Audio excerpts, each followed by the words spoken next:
SDC Enterprises is the name specified worldwide for premium quality test consumables.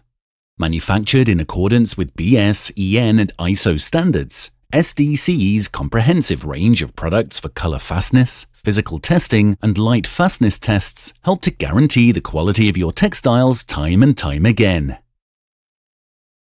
See how SDCE's comprehensive range of testing consumables are used for International Test Standard ISO 105C06-2010 color fastness to washing.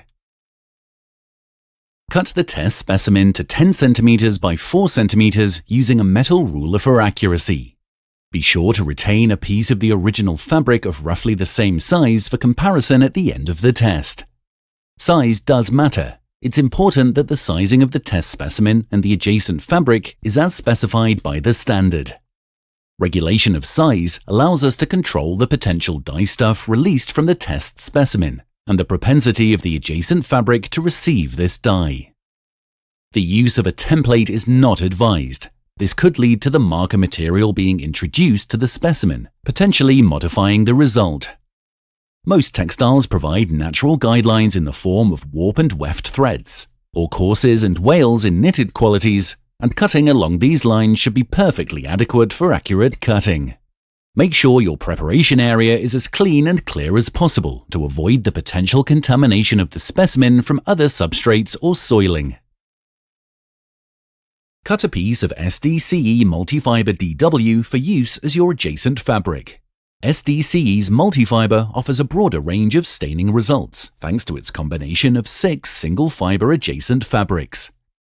Testing professionals specify SDCE Multifibre by name and guarantee its authenticity with its unique security thread, which runs alongside its 6 components. For alternative components, including silk and regenerated cellulose, look out for Multifibre SLW and LIOW, both of which are unique to SDC Enterprises. Attach the test specimen to the adjacent fabric with a line of stitching along one of the shorter ends. Make sure that any additional materials such as sewing thread do not have the propensity to stain and alter the results of the test. To prepare the wash liquor, weigh the dry components. 4 grams of reference detergent ECE-B and as specified by the test method, 1 gram of the separate addition, sodium perborate tetrahydrate if required. The accuracy of these weights is critical. They define the strength of the wash solution and therefore how the test materials perform.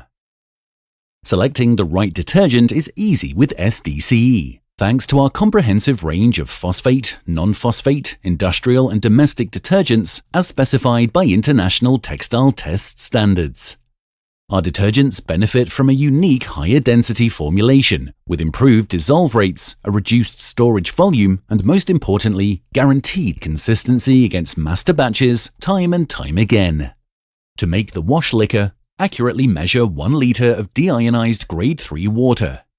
Use of the stipulated grade 3 water ensures the water quality and therefore reproducibility of the test results. Tap water quality not only varies across the world, but regionally as well. Particulates present in domestic waters have the ability to influence the test result. Whatever the vessel or heater used, it must be assigned solely for the use of deionized water, eliminating the potential for contamination. Heat the 1 liter of deionized grade 3 water to the required temperature. Although this is not specified in the standard, use of a domestic kettle and handheld thermometer would suffice in this instance. But be sure to keep the thermometer away from the heating element to attain a true reading. Using the heated water, dissolve the 4 grams of ECE phosphate reference detergent B and as specified by the test method, 1 gram of sodium perborate if required. Ensure that all dry additions are thoroughly dissolved and dispersed before use. Select the number of SDCE stainless steel balls as specified by the test standard. Remove a wash pot for ease to place the balls inside and return to the wash wheel with the metal containers present in line with the test guidelines. Preheat the wash wheel as outlined in the standard.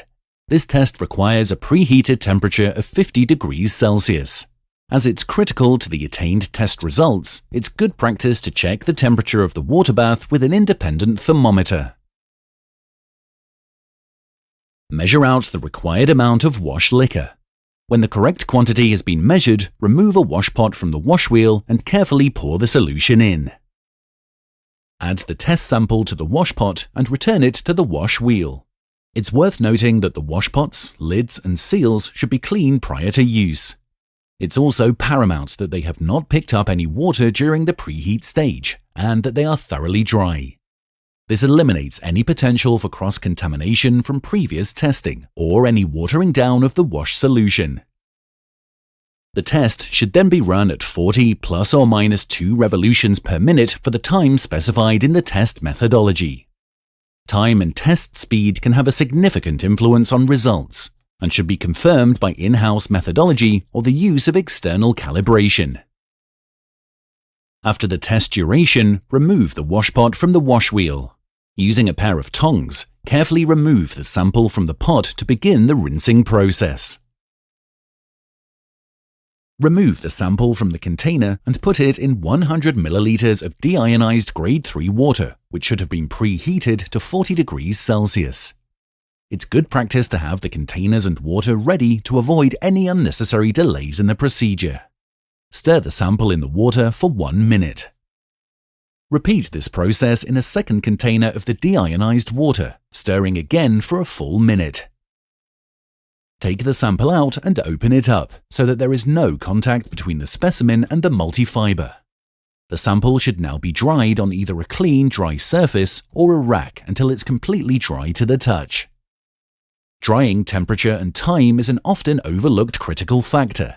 The drying temperature can potentially fix a stain, so always be sure to follow the guidance in the test standard. Once your specimen is dry, you are ready to move on to the assessment stage of the test.